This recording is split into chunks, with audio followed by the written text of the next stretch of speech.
There is a quiet prison many of us live in today, built from deadlines and expectations. Yet 2,000 years ago, philosophers in actual chains discovered a profound freedom within.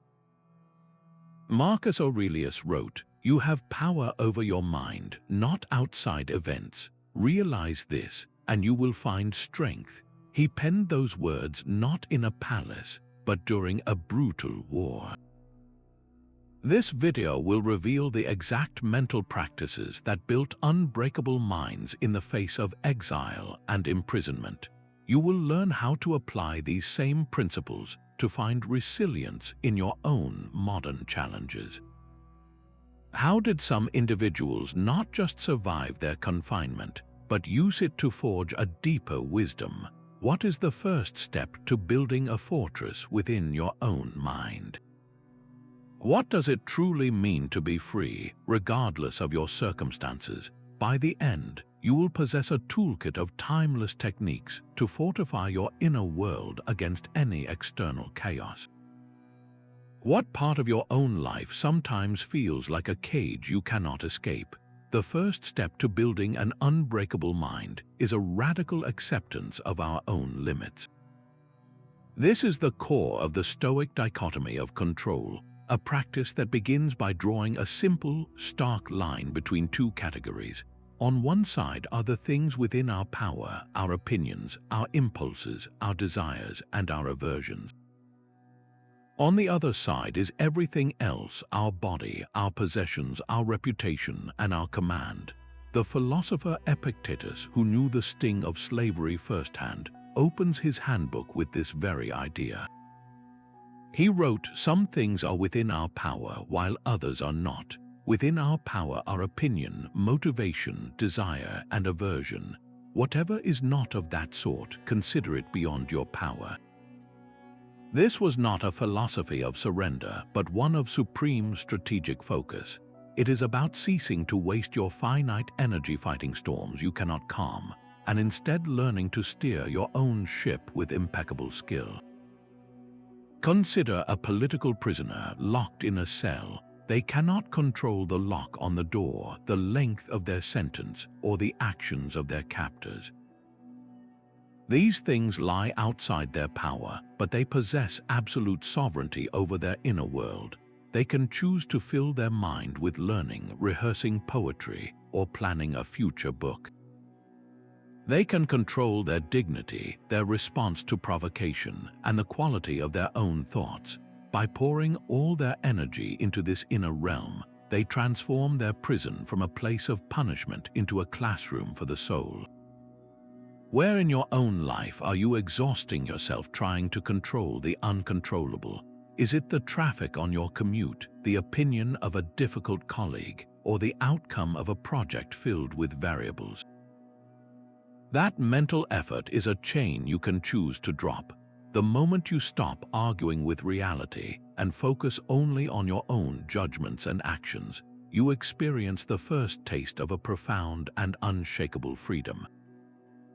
This is where acceptance transforms into something far more powerful.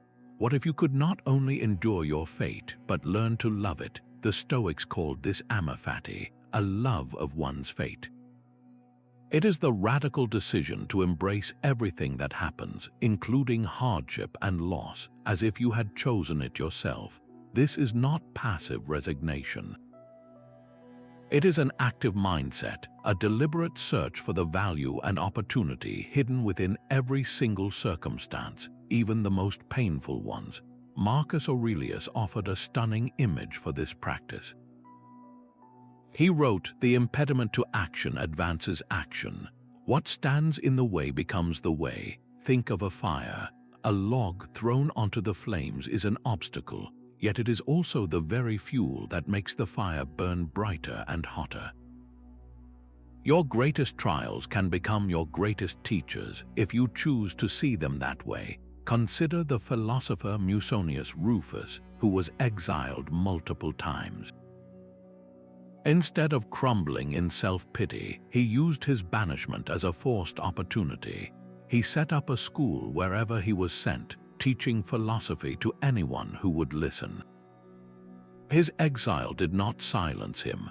It spread his ideas to new audiences, ultimately amplifying his impact far beyond what it might have been had he remained in comfort. His prison became his podium. What recent setback have you faced? A missed promotion, a failed project, a personal rejection? Can you pause for a moment and reframe it? Ask yourself, what hidden benefit might this contain? What strength is it forcing me to develop that I otherwise would have neglected? This shift in perspective does not change the event, but it completely transforms your relationship to it. You stop being a victim of your circumstances and start becoming the architect of your response. Your mind is the one place no jailer can ever truly enter. No lock can secure it, and no external force can breach its walls without your consent. This is the Stoic concept of the inner citadel, a fortress of the self built from your own reason and values. It is the ultimate sanctuary where you remain sovereign, regardless of the chaos unfolding outside. Marcus Aurelius constantly returned to this image in his private writings, reminding himself that the soul becomes an impregnable fortress when it withdraws into its own self-sufficiency. He was not speaking of a physical place, but of a mental and spiritual stronghold cultivated through disciplined practice. It is about creating an inner world so rich and resilient that the opinions of others, the sting of misfortune, and the fear of loss simply cannot penetrate its core. Centuries later, the philosopher Boethius provided a stunning testament to this very idea. He was a respected Roman senator who fell from grace, imprisoned and condemned to a brutal execution. While awaiting his death in a cold dungeon, he did not despair. Instead, he penned one of the most influential books of the Middle Ages, The Consolation of Philosophy. In that cell, with everything external stripped away, his status, his freedom, even his future, he turned inward. He constructed a dialogue with Lady Philosophy, who guided him to recognize that true happiness cannot be found in fleeting possessions or power, but only in the virtuous state of one's own soul. His external world was a prison of the most severe kind, yet his inner citadel remained so unassailable that he could produce a work of profound and lasting wisdom. This is the ultimate application of Stoic practice. It asks you to build that fortress now, long before any crisis strikes. What would you protect within your own inner citadel if everything else was taken from you? Your integrity, your capacity for kindness, your sense of purpose. Identify those core values, those unshakable principles that define who you are at your very center. Nurture them daily through your choices and reflections, because when your happiness depends solely on what happens inside your own mind, you become truly free, a king in any prison, a sage in any storm. A psychological vaccine against future suffering may sound like a contradiction, but it was a cornerstone of Stoic mental training. The Romans called it Premeditatio Malorum, the premeditation of evils. This is not about dwelling on negative outcomes or inviting despair. It is a deliberate exercise in inoculation, where you expose your mind to a small, controlled dose of adversity to build immunity against the real thing. By mentally rehearsing potential hardships, you systematically drain them of their power to shock you when they arrive. The Stoic philosopher Seneca was a master of this practice. He would regularly set aside time to contemplate the loss of his wealth, his status, and even his friends. He did not do this to make himself miserable, but to build a profound and unshakable resilience. He wrote, "He who has anticipated the coming of troubles takes away their power when they arrive." Imagine for a moment you are told you must go into exile. The initial shock is brutal, a wave of fear and disorientation. But if you have already walked through that scenario in your mind 100 times, if you have already considered what you would pack, how you would maintain your studies, and where you might find new purpose, then the actual event loses its sting.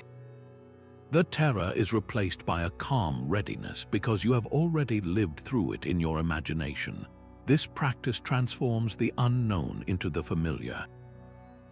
Think of a modern parallel. You are about to have a difficult conversation with your boss, or you fear an impending job loss. The anxiety can be paralyzing. Now apply the premeditation of evils. Sit quietly and walk through the worst-case scenario in vivid detail. What would you say? What would your first practical step be? Who could you turn to for support? By facing the fear directly, you rob it of its nebulous power. You move from a state of panic to a state of preparation. Your composure in that actual moment would be remarkable, not because you are indifferent, but because you are prepared. So take a single fear that lingers in your own life. For just a moment, do not look away from it. Mentally walk through the entire sequence, not to frighten yourself, but to familiarize yourself with the path.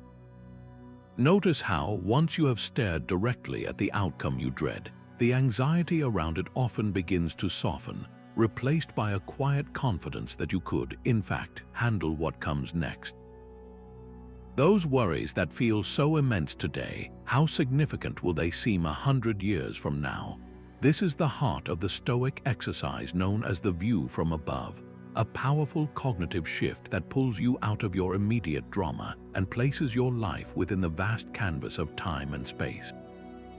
It is a deliberate act of zooming out, of seeing your struggles not as the center of the universe, but as one small part of a much grander, unfolding story.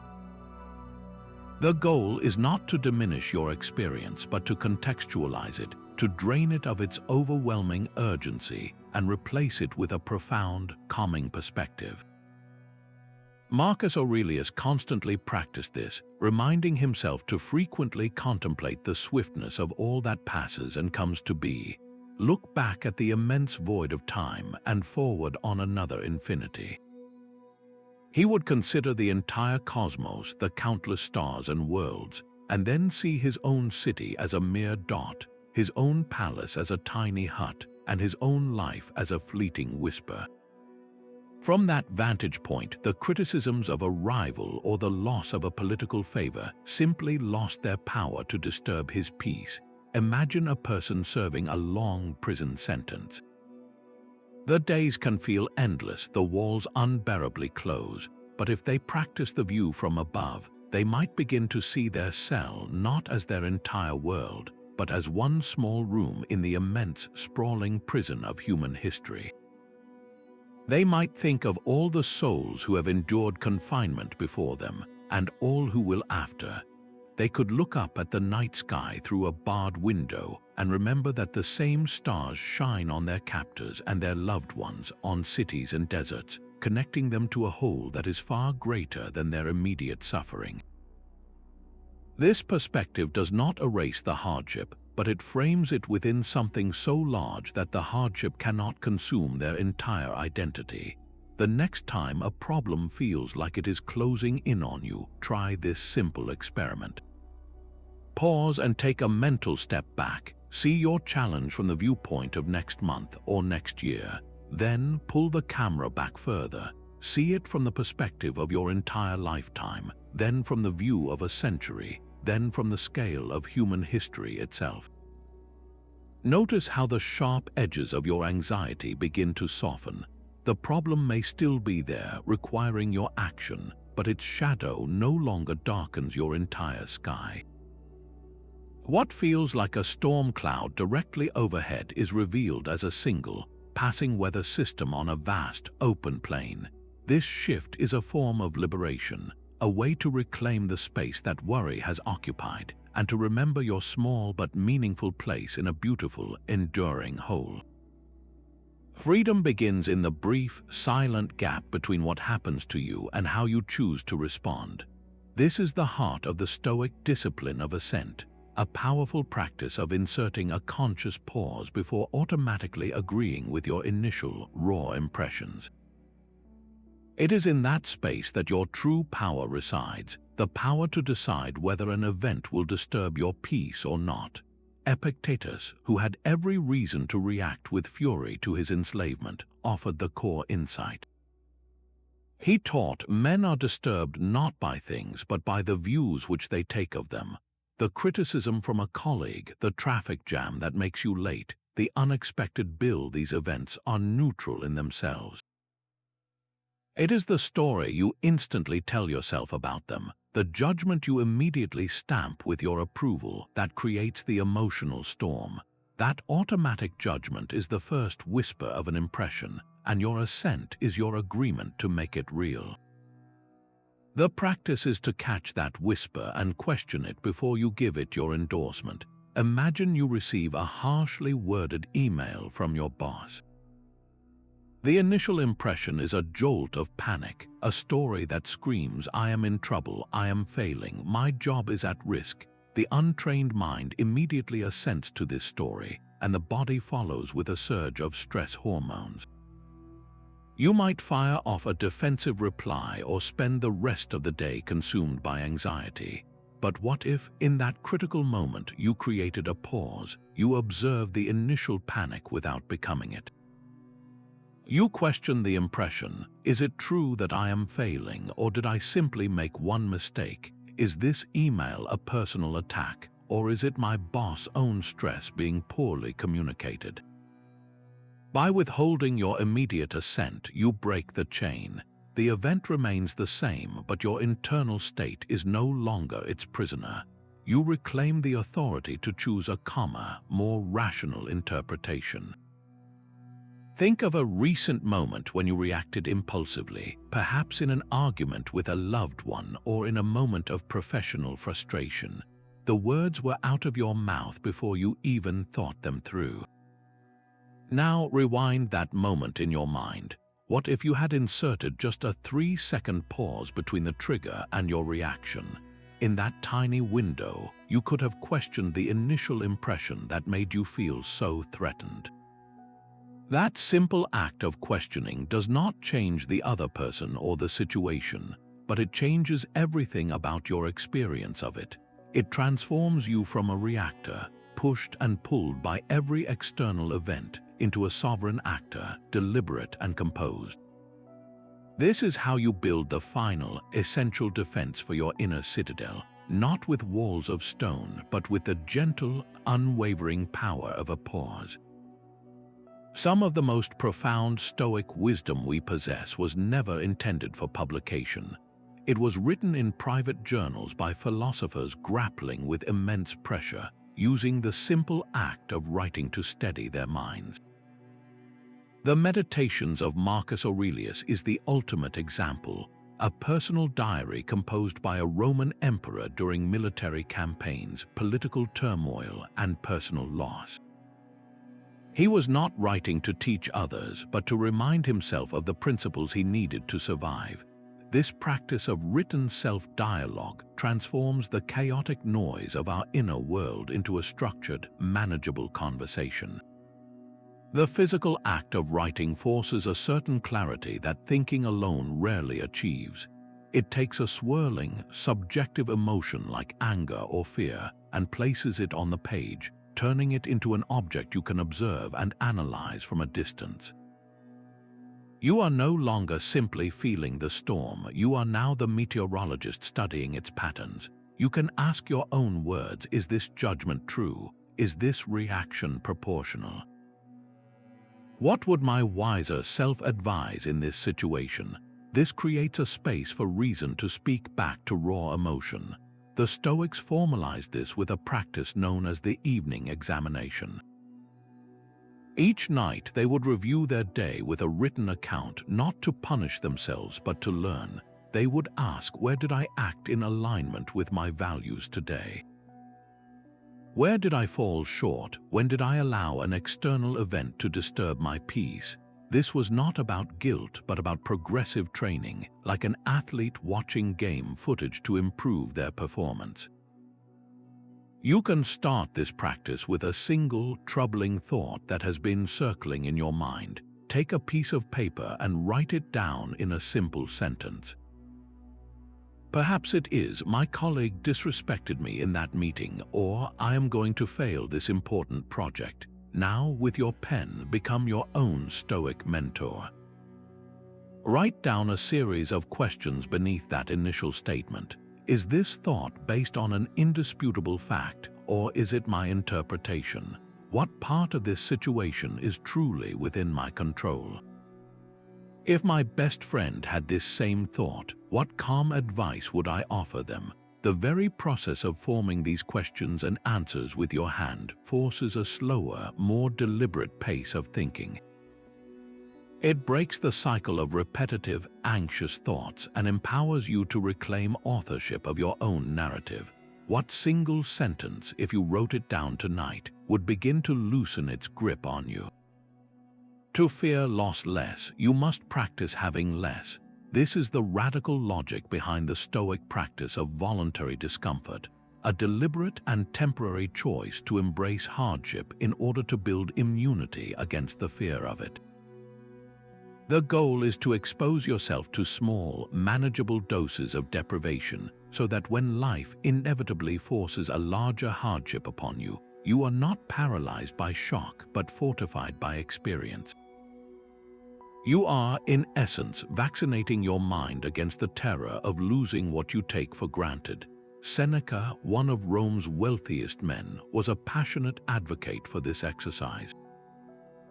He wrote, "Set aside a certain number of days, during which you shall be content with the scantiest and cheapest fare, with coarse and rough dress, saying to yourself the while, 'Is this the condition that I feared?'"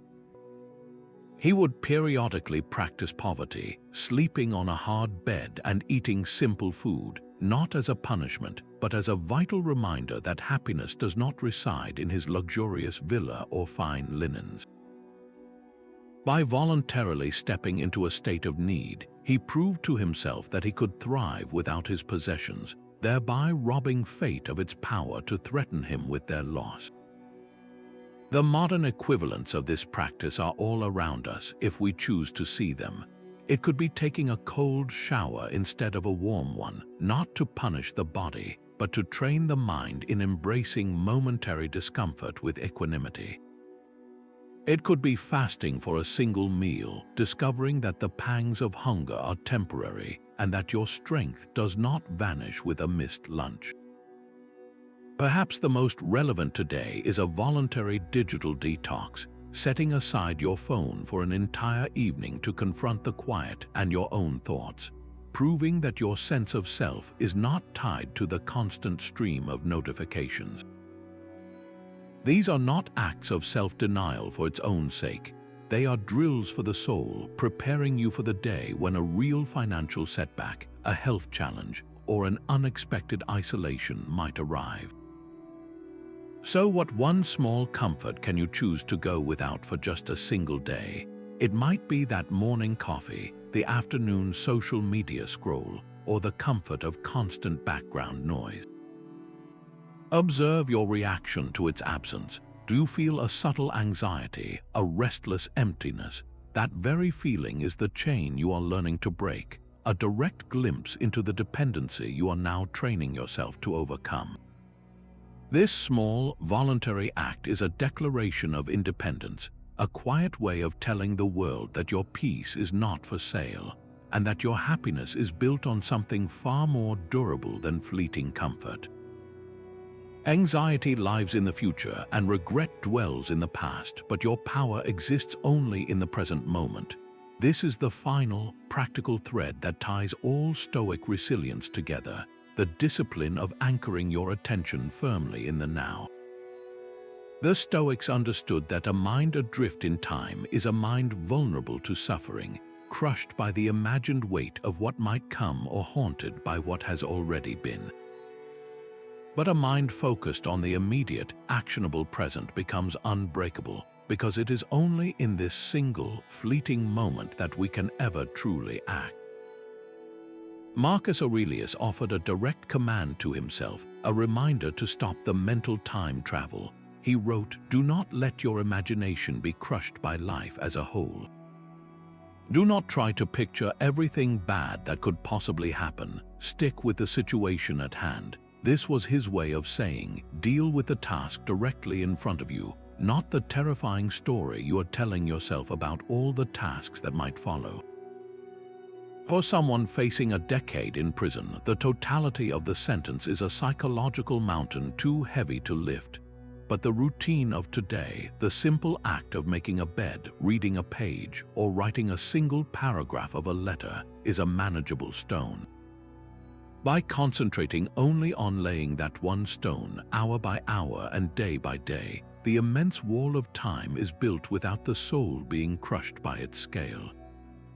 The prisoner who focuses on the letter they are writing now, on the formation of each word and the truth it conveys, is free within their task. They are not in a cell serving a 20-year sentence. They are simply a person writing a letter. This shift is everything. The burden of the future vanishes when your entire world contracts to the next right action. You can apply this to any modern source of overwhelm. That looming project deadline can feel like a monster if you constantly picture the finished, perfect product and all the steps in between. But if you pull your mind back from that frightening future and place it solely on the single email you need to write or the one spreadsheet you need to populate, the monster shrinks to a manageable size. The work becomes just work, not a source of paralyzing dread. So here is a simple challenge. For the next 5 minutes, choose one ordinary activity, perhaps drinking a cup of tea or simply listening to the sounds around you. Immerse yourself in it completely. Feel the warmth of the cup in your hands, notice the subtle steam rising, taste each sip without labeling it. If your mind darts to a worry about tomorrow or a regret from yesterday, gently guide it back to the sensory details of now. In that brief, focused space, you will find a profound quiet, a demonstration that your power was never lost, only misplaced in time. A powerful why can make anyhow bearable. When external freedoms are stripped away, a clear sense of purpose becomes the unshakable anchor that holds the soul fast. This is the profound difference between merely enduring suffering and transforming it into something meaningful. The Stoics argued that our deepest resilience is not found in self-preservation, but in our dedication to a cause greater than ourselves. It is the commitment to serving truth, to upholding a principle, or to helping a fellow human being that provides a light in the darkest of places.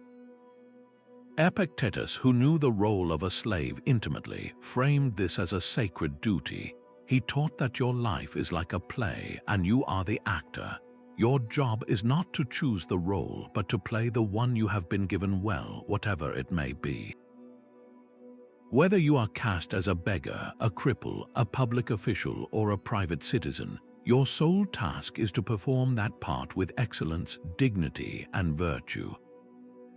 Your circumstances do not define your purpose. Your purpose defines how you navigate your circumstances.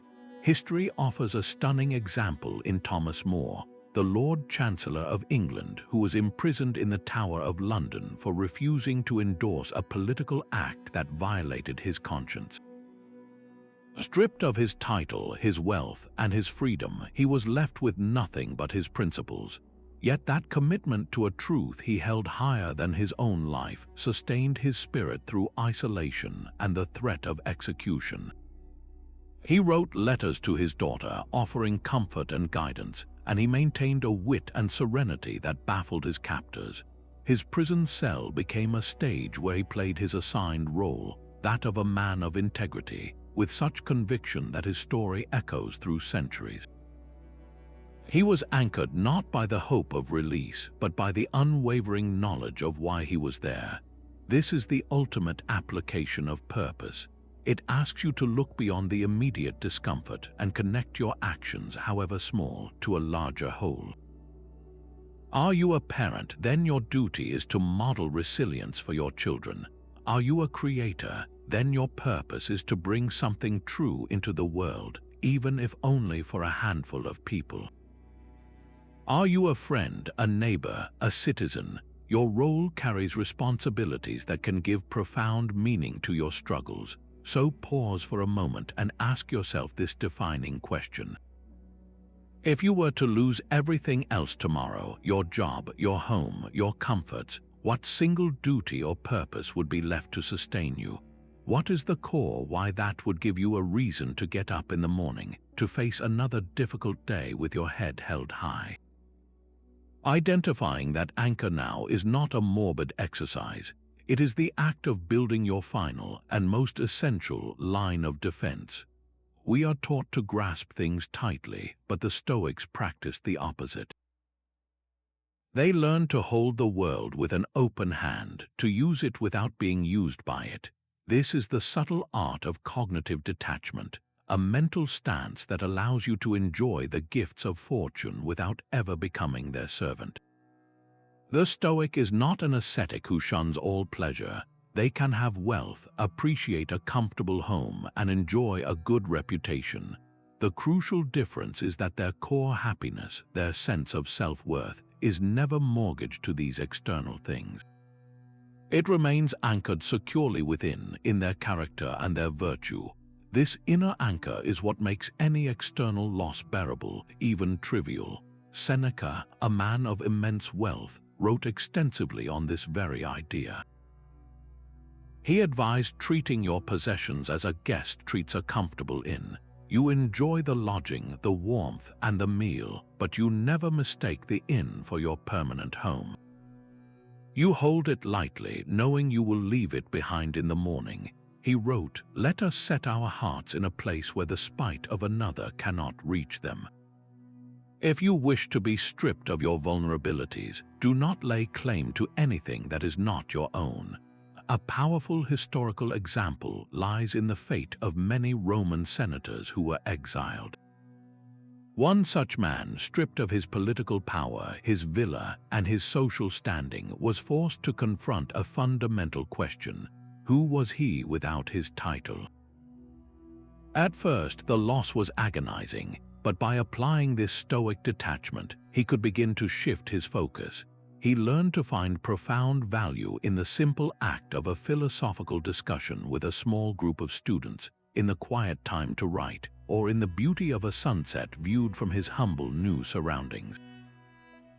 His worth was no longer measured by the number of people who sought his favor, but by the quality of his own thoughts and the integrity of his daily actions.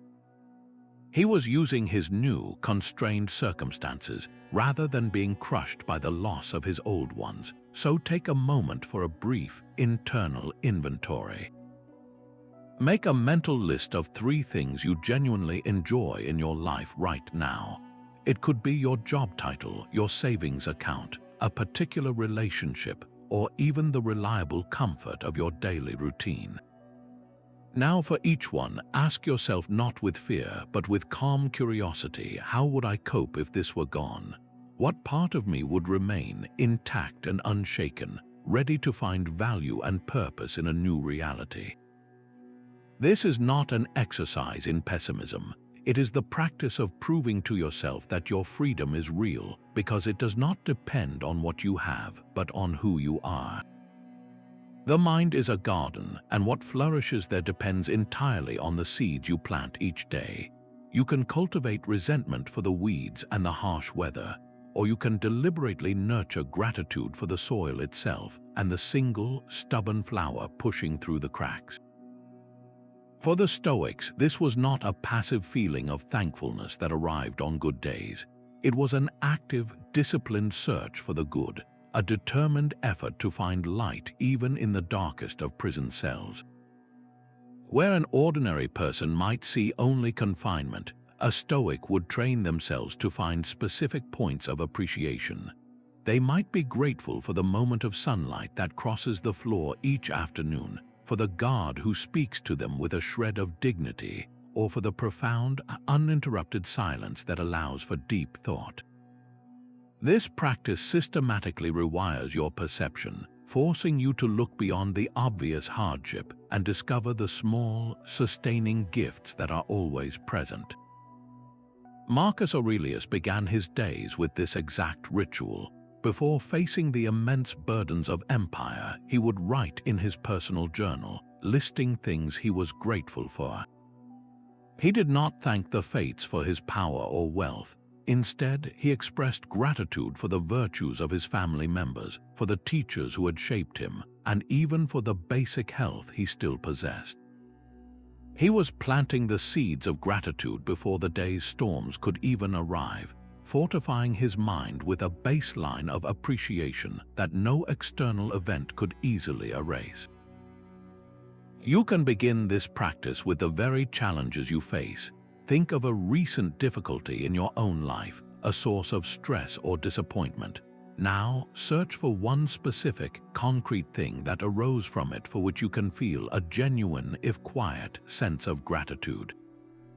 Did a professional failure teach you a crucial lesson that will prevent a larger mistake in the future? Did a personal conflict reveal a deeper truth about your own boundaries or the nature of a relationship? The difficulty itself may not be welcome, but the strength, clarity, or connection it forged can be. Take a moment and write down just one thing, one small gift that your struggle handed to you. In that simple act of writing, you are not denying the pain. You are simply choosing to also water the flower, ensuring that your inner garden does not become overrun by the weeds of despair. Your life is not a chaotic sequence of random punishments and rewards. It is a single, coherent story, and every event, even the most painful one, is a necessary sentence in a chapter you have not yet finished reading. The Stoics called this the logos, the rational, intelligent principle that orders the entire cosmos. They saw the universe not as a collection of disjointed accidents, but as a single, living organism where every part, from the falling leaf to the rising emperor, plays its role in a grand, interconnected whole. To accept the natural order is to see yourself as a vital thread in that immense tapestry, woven in for a reason you may not yet comprehend. Marcus Aurelius constantly returned to this vision for strength. He wrote, "Everything harmonizes with me which is harmonious to you, O universe. Nothing for me is too early or too late, which is in due time for you." He was training himself to view every setback, every betrayal, and every hardship not as a personal affront from a cruel fate, but as an expression of nature's will, a necessary component of the whole. This perspective is the ultimate reframe. It transforms suffering from a meaningless torment into a meaningful contribution. Consider the exiled philosopher, forced to leave their home and community. The untrained mind sees only injustice, a cruel and arbitrary act, but the mind steeped in the logos asks a different question. What if my exile is not a punishment but a placement? What if I have been moved, like a piece on a chessboard, to a position where I am needed most? Perhaps my ideas were meant to take root in new soil, or my absence was meant to create a space for another to grow. By accepting their fate as part of the natural order, they stop fighting the current and begin to swim with it, discovering a direction and purpose in the very flow that seemed to be carrying them away. Think of a recent event you resisted, something you labeled as bad luck or an unfair twist, a project cancellation, a sudden change of plans, a door closing. Now, for just a moment, try on the Stoic lens. Can you dare to see it not as a mistake in your story, but as an essential part of the plot? What if this cancellation saved you from a far greater failure down the road? What if this closed door is forcing you to discover a hidden path you would have otherwise never noticed? This does not mean the event was pleasant, only that it was necessary for the person you are becoming. When you stop seeing life as a series of personal attacks and start seeing it as a coherent, if mysterious, narrative, you exchange the brittle identity of a victim for the resilient posture of a participant. You are no longer a leaf being battered by a storm, but a part of the forest itself, growing and adapting with the seasons. We instinctively reach for our phones to escape the quiet, fearing the company of our own thoughts. Yet the Stoics discovered that enforced solitude is not a void to be filled, but a workshop for the soul. It is in the silent, unoccupied space that you are given the rare chance to meet yourself without distraction, to examine your fears and desires, and to forge a clarity that the noisy world constantly obscures. Seneca wrote passionately about this, seeing solitude not as loneliness but as liberation. He said, "Be a stranger to your own distractions, withdraw into yourself as far as you can." For the person who has learned this, solitude is a crowded space. He was describing a profound shift where the absence of other voices allows the one that truly matters, the voice of your own reason, to finally be heard. This is the transformation from seeing isolation as a punishment to embracing it as a philosophical exercise. Consider the experience of a prisoner of conscience held in solitary confinement. The external world is reduced to 4 blank walls, a brutal deprivation by any measure.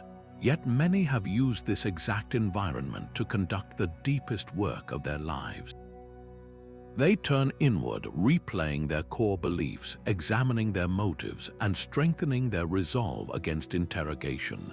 In that profound silence, they are not stripped of their identity, they are forced to define it with absolute precision. Their solitude becomes the crucible where their convictions are tempered into unbreakable steel. What would you discover if you sat with yourself for 30 minutes, with no screen, no book, and no other task? The initial restlessness is natural, a sign of a mind accustomed to being constantly managed from the outside. But if you persist through that discomfort, you may notice the frantic chatter beginning to settle. You might observe a recurring worry not as an absolute truth, but as a mere thought passing through. You could find, beneath the noise, a quiet well of resilience you never knew was there. This small, voluntary act of silence is a direct echo of the Stoic practice, a way to prove to yourself that you are not afraid of your own company, and that the most important conversations happen when no one else is around. The finality of a death sentence has a way of burning away every trivial concern.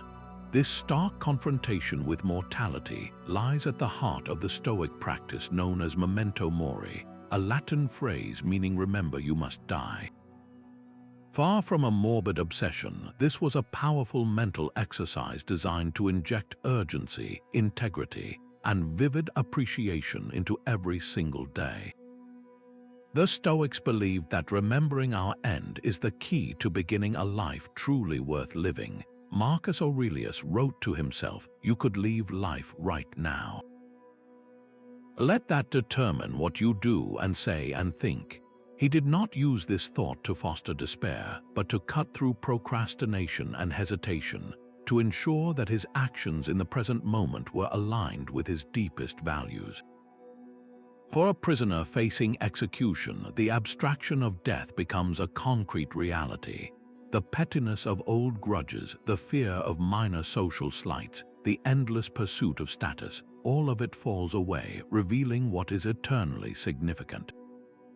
Love for family, the integrity of one's word, the beauty found in a shared glance or a remembered poem, these become the only currencies that matter. The mind, when stripped of the illusion of endless time, focuses with laser precision on the essence of life. You do not need a death sentence to apply this same clarifying lens. Simply take a moment and ask yourself this question with genuine seriousness. If I knew for certain that I had only 1 year left to live, what would I start doing differently today?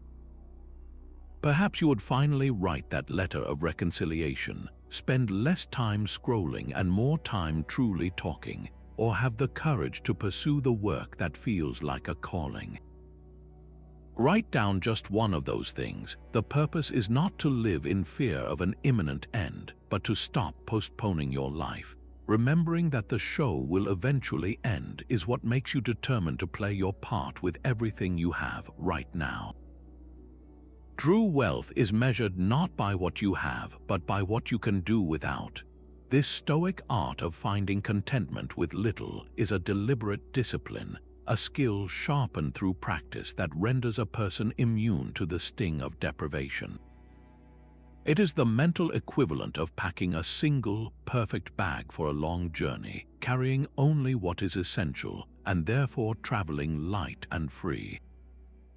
Epictetus, who began his life in chains, understood this better than anyone. He taught his students to train their desires, saying, "For bread and water, remember, is not the satisfaction of one who is hungry and thirsty, but the mere cessation of that desire."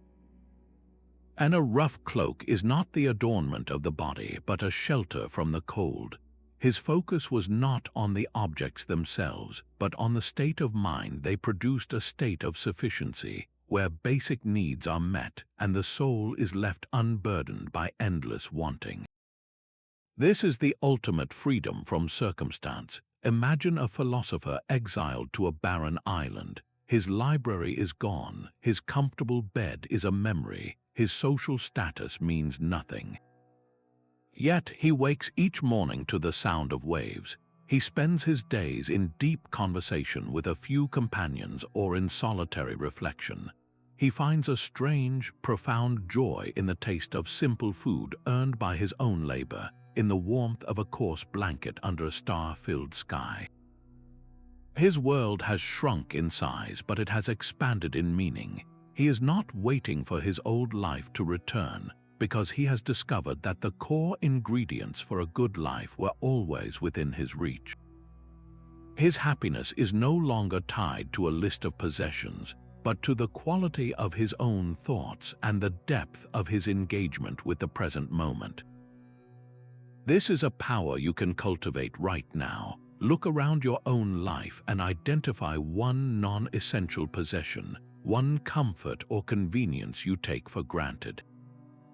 It could be the constant stream of digital entertainment, that extra cup of coffee, or a particular brand of clothing you feel you need. What if you chose to give it up, not for a month, but for a single week? Observe yourself closely during that time. Does a genuine, lasting sadness descend upon you, or do you find, after the initial twinge of withdrawal, that your baseline happiness remains perfectly intact, perhaps even strengthened by the quiet confidence of knowing you are its source? An obstacle is not a block in the path, it is the path itself. This is the proactive leap that separates mere endurance from transformative resilience. Stoicism teaches us that every single limitation, every wall we encounter, is not a signal to stop, but a call to begin a new kind of work. The very constraints of a prison cell or the isolation of exile become the raw materials for building a stronger character. They present a fresh problem to be solved not with force, but with virtue, creativity, and a deep, enduring patience. The Roman Emperor Marcus Aurelius, leading legions on a distant frontier, captured this perfectly in his private writings. He noted, "The impediment to action advances action. What stands in the way becomes the way." He was not offering a poetic consolation. He was stating a practical fact of mental engineering. A fire does not lament the log placed upon it. It uses that very obstacle as the fuel to grow hotter and brighter.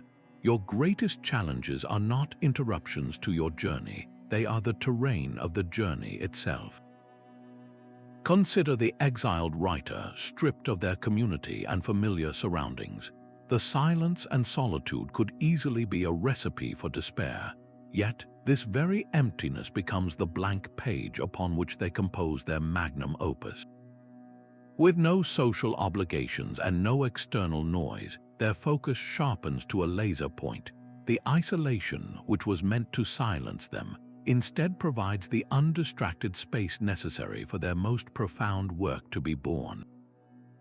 The obstacle of exile did not block their creativity. It became the essential condition for its deepest expression. What current obstacle feels like a wall in your own life?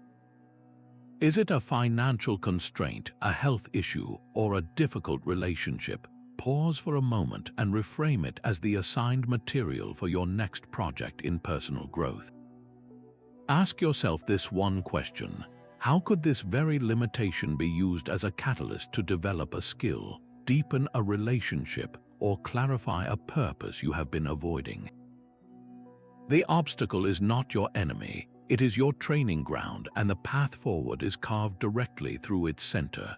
True strength is not a life without storms, but a mind that can find its center in the middle of one. This inner steadiness is the practice of equanimity, a balanced and even-tempered state that remains unshaken by the shifting winds of fortune.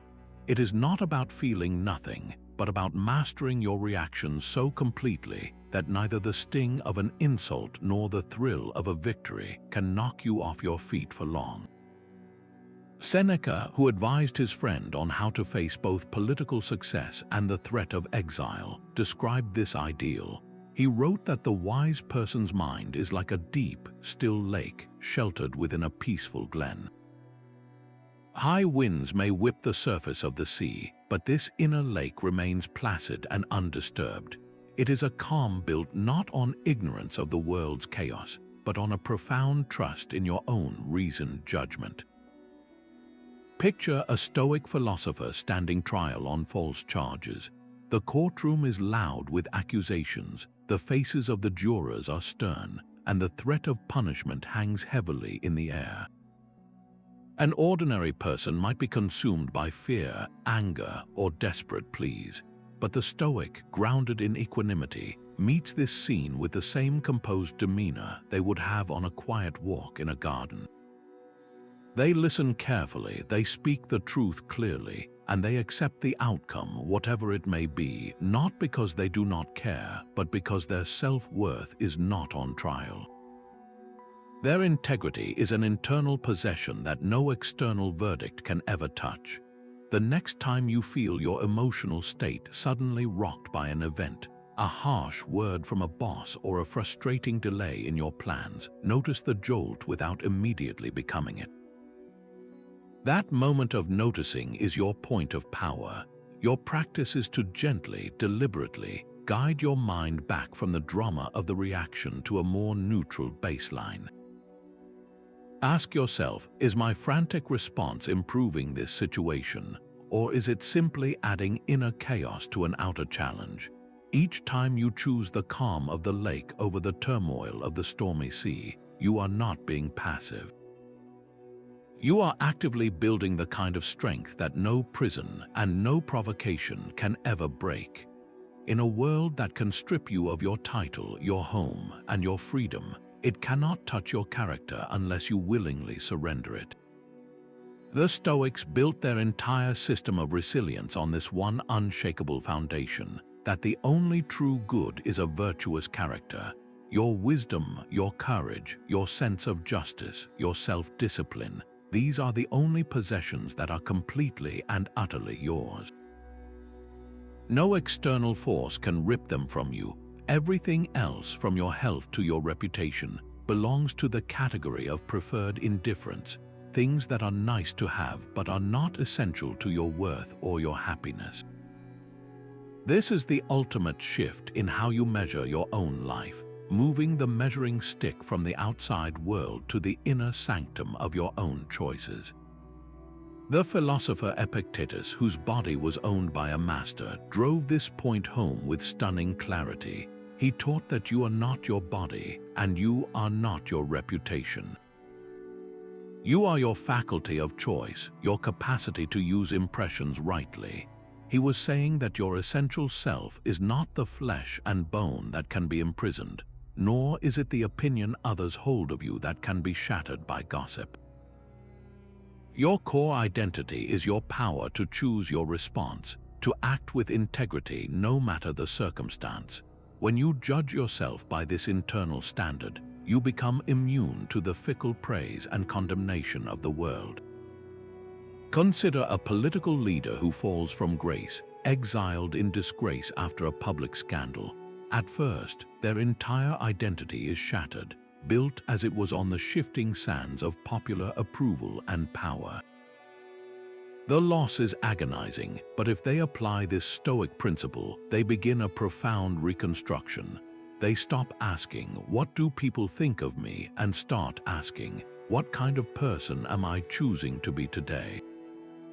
In their exile, they might begin to practice philosophy sincerely for the first time, or they might find quiet purpose in anonymously helping their new community.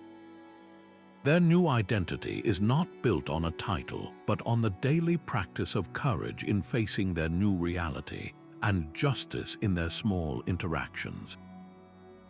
This self-worth forged in adversity is far more solid and enduring than any honor the world could bestow. So take a quiet moment to look back on your last 7 days. But do not rate your week by what you accomplished, the deals you closed, or the likes you gathered. Instead, ask yourself a different set of questions. How often did I act with courage when it was easier to stay silent? When did I choose patience over irritation?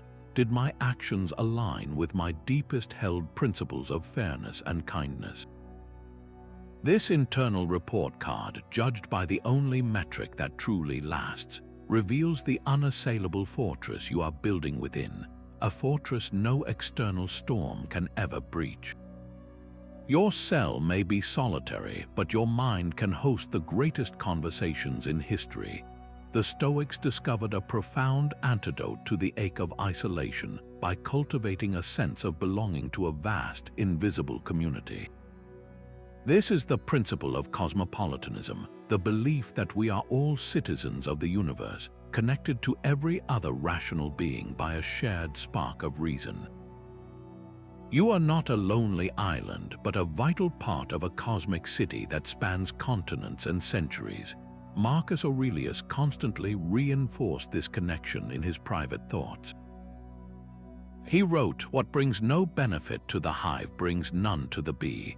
He would remind himself that his own well-being was inextricably linked to the well-being of the whole human race, and that his rational nature was a fragment of the universal reason that orders all things.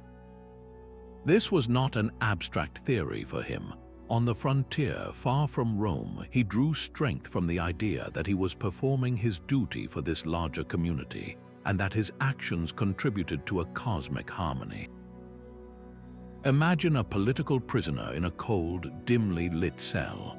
The physical isolation is absolute, yet they open a worn copy of Plato's dialogues or the letters of Seneca.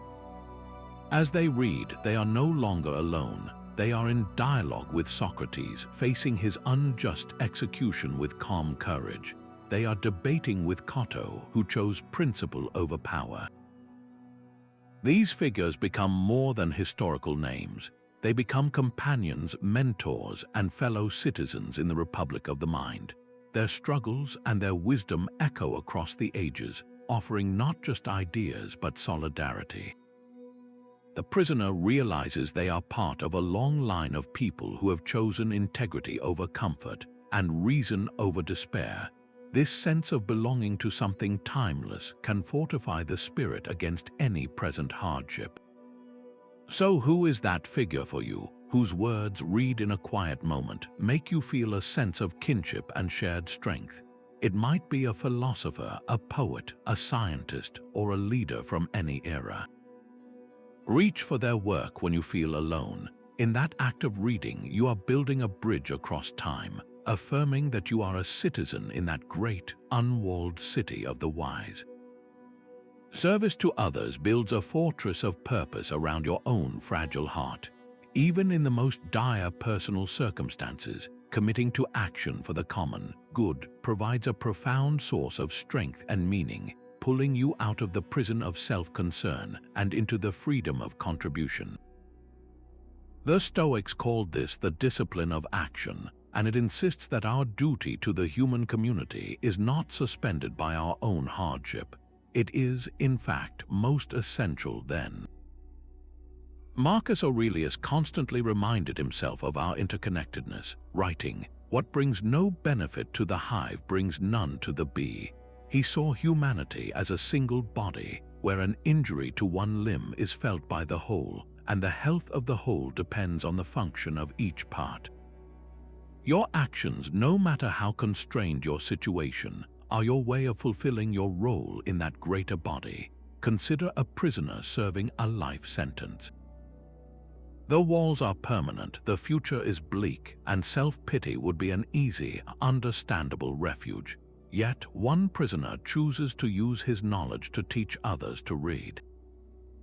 In that cramped common room, he is no longer just an inmate serving time. He is a mentor, a guide, and a source of hope. His own suffering is not erased, but it is given a new context. It becomes the raw material for his service. Or picture someone exiled to a foreign land, stripped of their status and struggling with the language. Instead of retreating into isolation, they seek out others in similar situations, offering counsel, sharing resources, and building a new, makeshift community. Their focus shifts from what they have lost to what they can still give. This outward focus is a powerful antidote to despair, transforming a victim of circumstance into an active, purposeful agent. So look at your own life with its unique set of challenges and constraints. What one small, deliberate action could you take this week to benefit your immediate community or even just one other person?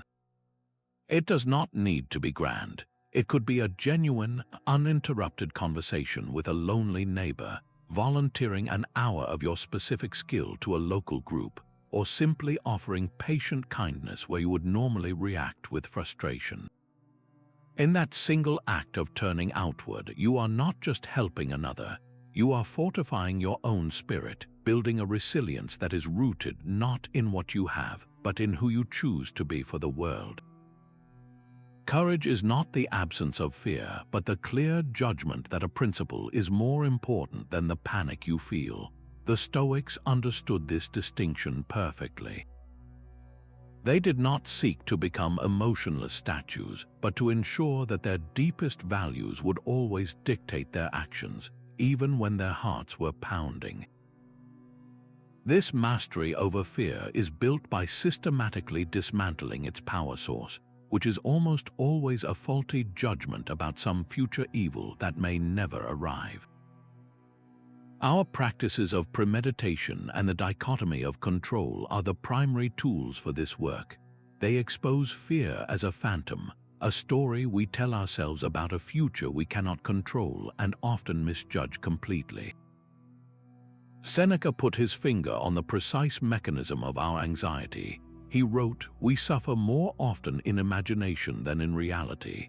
That deadline, that difficult conversation, that potential loss, plays out in our minds with a catastrophic intensity that the actual event almost never matches. The fear is a magnifying glass distorting a small challenge into an insurmountable mountain. But by using premeditation, we walk directly into that imagined future and live there for a while. We discover its dimensions and realize we could, in fact, survive it. This drains the fantasy of its terrifying power. Picture a statesman condemned to exile.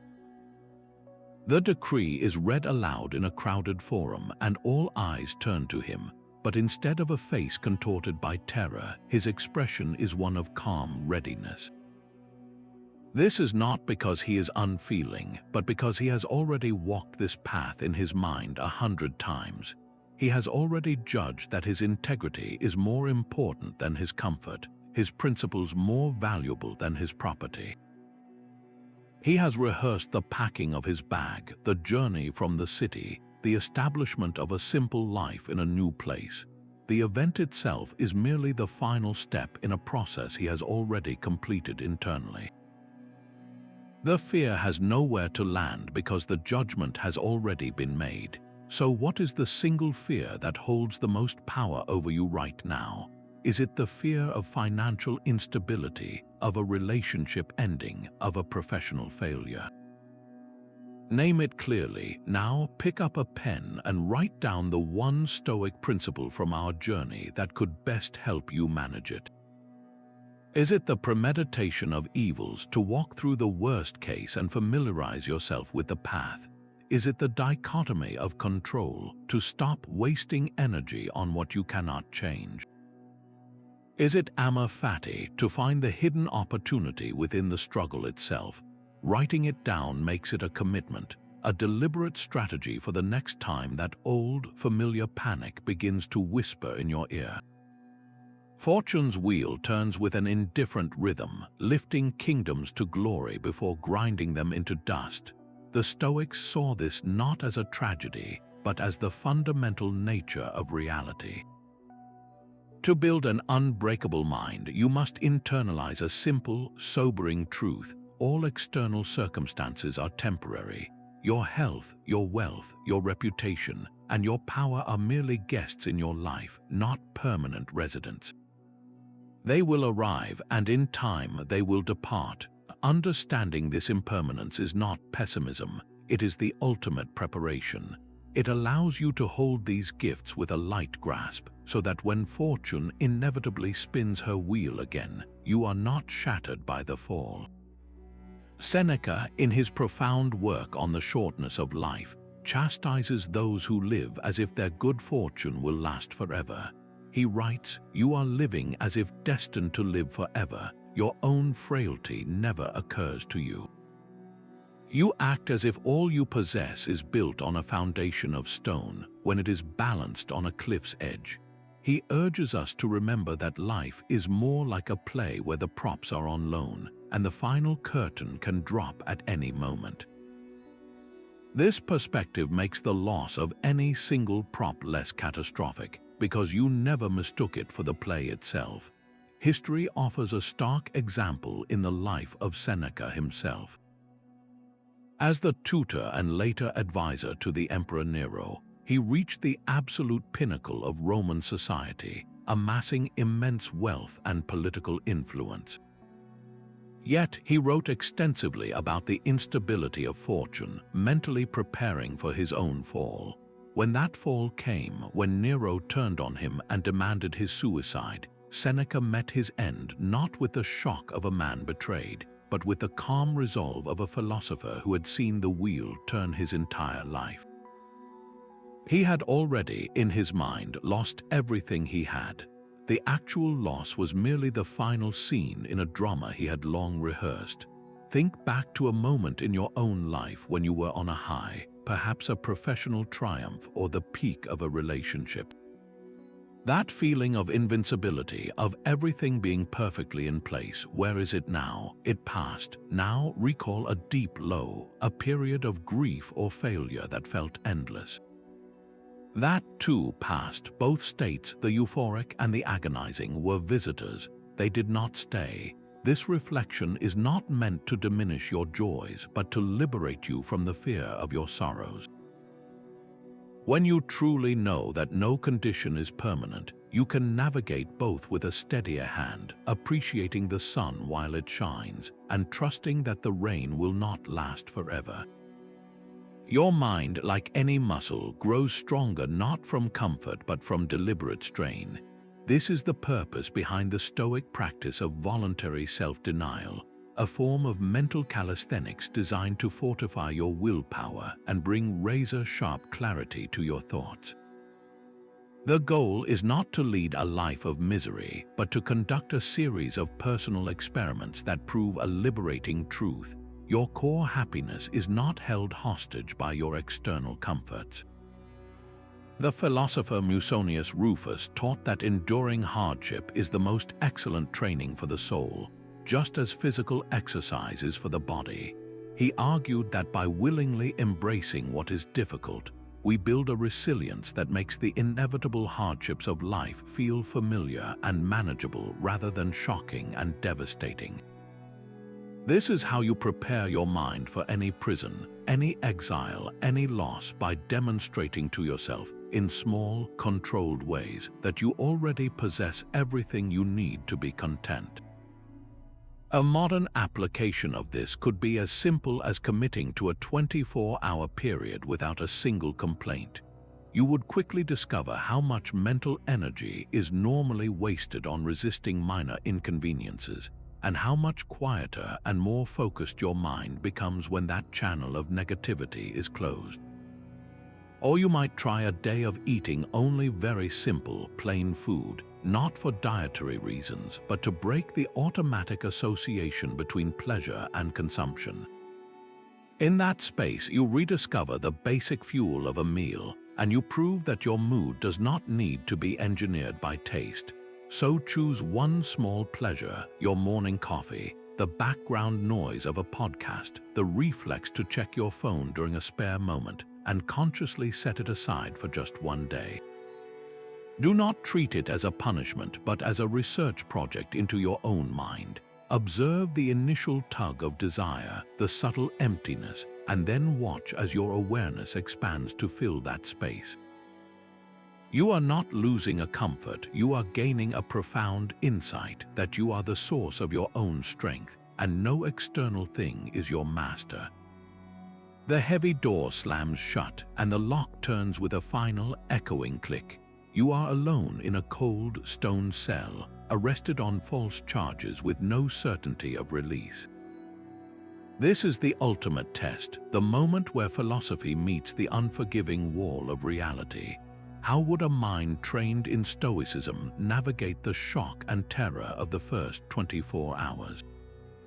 The principles we have explored are not isolated tools, but interlocking parts of a single, unbreakable system, and this is where they fuse into action. The first breath in that cell is for the dichotomy of control. The stone walls, the locked door, the actions of your captors, these are beyond your power. To struggle against them is to break yourself upon them. Your power resides solely in your judgment, your choice, and your attitude.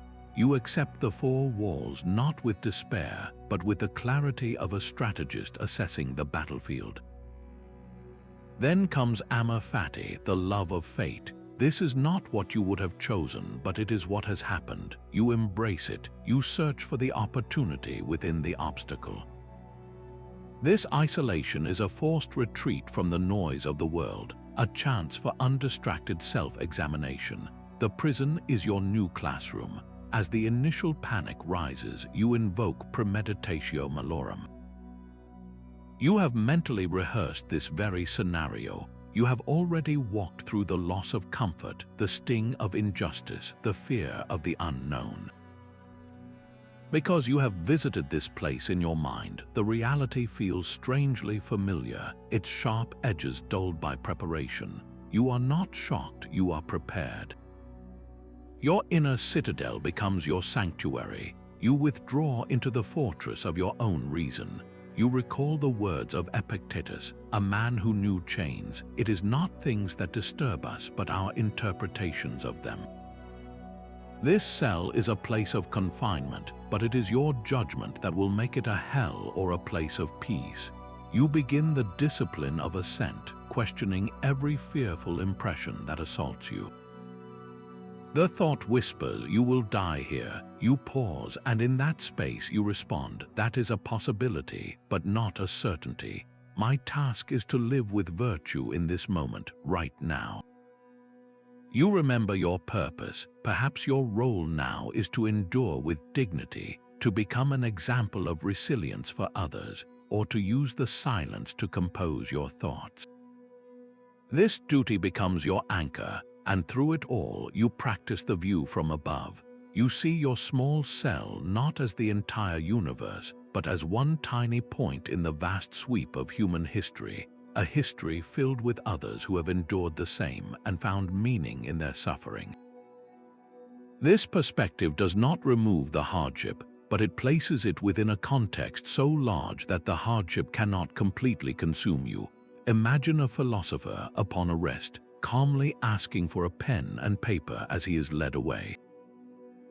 In his cell, his first act is not to rage but to write. He journals, applying each principle with methodical care, turning his terror into text, his panic into prose. His captors control his body, but they are merely the audience for a demonstration of a mind they cannot comprehend. Now, bring this synthesis into your own world. You may never face a prison cell, but you will face your own sudden disruptions, a devastating diagnosis, a catastrophic financial loss, a profound personal betrayal. When that shock arrives, can you hear the echo of that turning lock? Your training begins now, not in the crisis, but in the quiet moments before. What single, disruptive event do you fear most? Take a moment and walk through it, not with fear, but with the calm of a Stoic practitioner.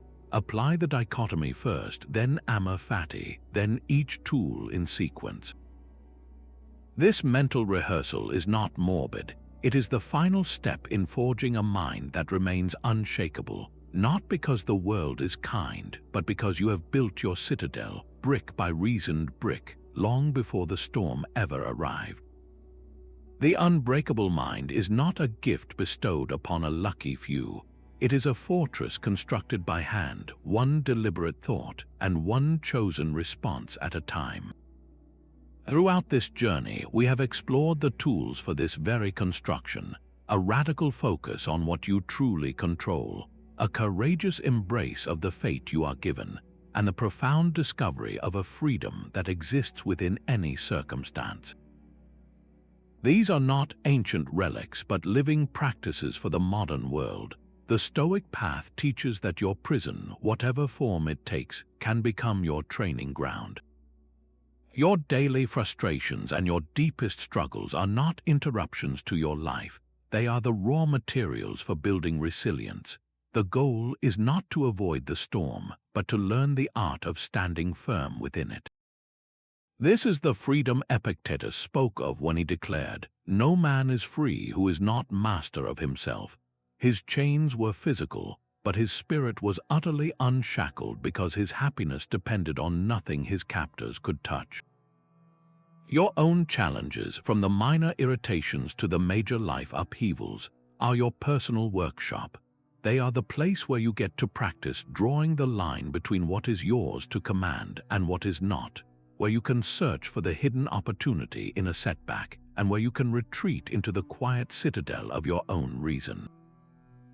This is how an ordinary mind forges itself into something unbreakable.